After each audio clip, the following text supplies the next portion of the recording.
જો તમને આ રેસીપી પસંદ આવે તો લાઈક કરજો, શેર કરજો અને સબસ્ક્રાઇબ કરજો. જય શ્રી કૃષ્ણ. હું સગુણાબેન સ્યારા સુરતથી તમારું ગુજરાતી ફૂડમાં સ્વાગત છે. આજે આપણે બનાવીશું સરગવાના પાનનો પાવડર અને તેના ફાયદા જણાવશું. તો વિડીયો અંત સુધી જોજો, જેથી કરીને એક પણ ફાયદો મિસ ન થાય. આપણે સરગવાના પાનનો પાવડર બનાવવાનો છે, તો તેના માટે આપણે સરગવાના પાન લીધેલા છે અને તેમના ફૂલ પણ લીધેલા છે. આપણે 2 દિવસ માટે તડકામાં સૂકવેલા હતા. હવે સરસ સુકાઈ ગયા છે, તો તેમનો આપણે પાવડર બનાવશું. તેમાં આપણે 2 ચમચી સંચર પાવડર નાખીશું, જેથી કરીને તેમની કડવાશ ઓછી થઈ જાય ને આપણે આરામથી પી શકીએ. તો આપણે આ મિક્સર જાર લીધેલી છે, મોટું પવલો આવે તે લેવાનું. આપણે મિક્સર જારની અંદર આપણે પાંદડા નાખીશું.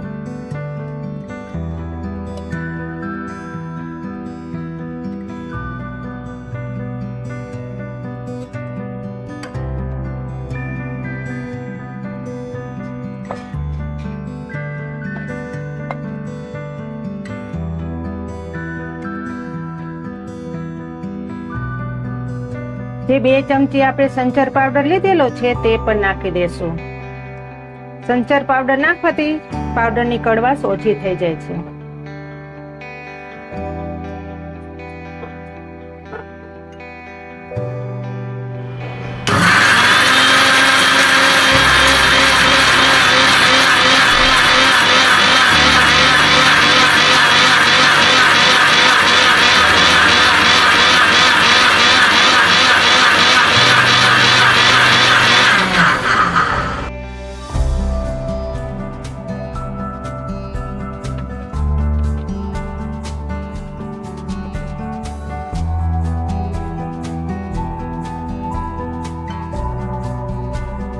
સરસ પીસાઈ ગયો છે, તો હવે આપણે એક વાસણમાં કાઢી લેશું.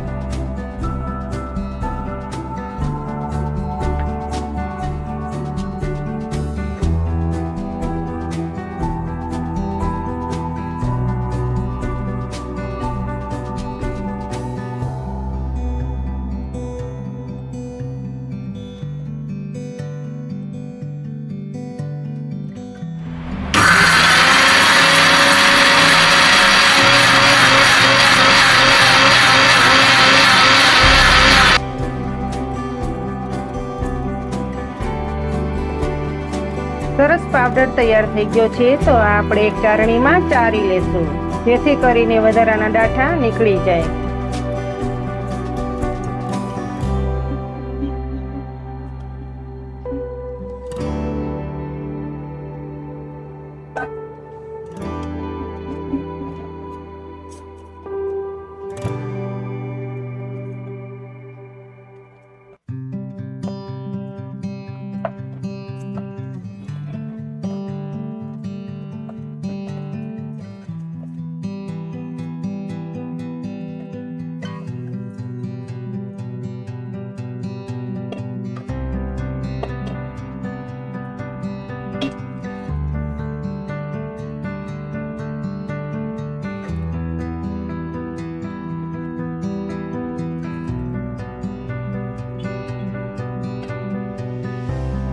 આ વધારાનું કચરું હોય તે સરસ બહાર નીકળી જાય છે.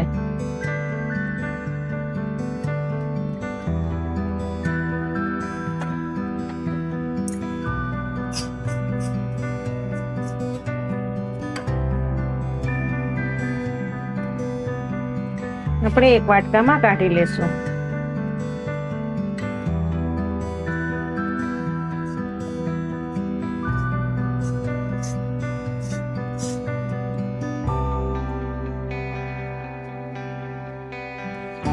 હવે આપણે સરગવાના પાવડરના ફાયદા વિશે જાણીશું.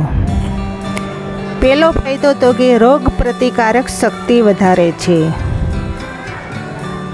પથરી બહાર કાઢે છે, બ્લડ પ્રેશર સામાન્ય રાખે છે, પાચન શક્તિ સુધારે છે,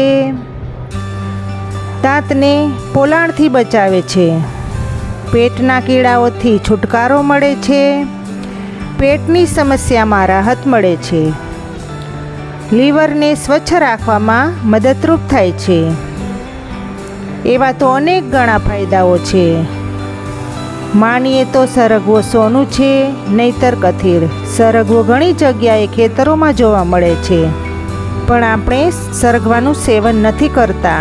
એટલા માટે તો દુનિયામાં ડાયાબિટીસના કેસ વધી રહ્યા છે. અનેક રોગોનો દુશ્મન એટલે સરગવો. આપણે સરગવાનો પાવડર પીવાનું આજથી જ શરૂ કરી દઈએ અને આપણું સ્વાસ્થ્ય સારું રાખીએ. સરગવાનું સેવન ક્યારે કરવું જોઈએ તે પણ જાણી લો. સરગવાનું સેવન સવારે ઉઠીને ભૂખ્યા પેટે કરવાનું છે. 1 ચમચી પાવડર પાણી સાથે લેવાનો છે. સાંભળવા બદલ ખૂબ ખૂબ આભાર.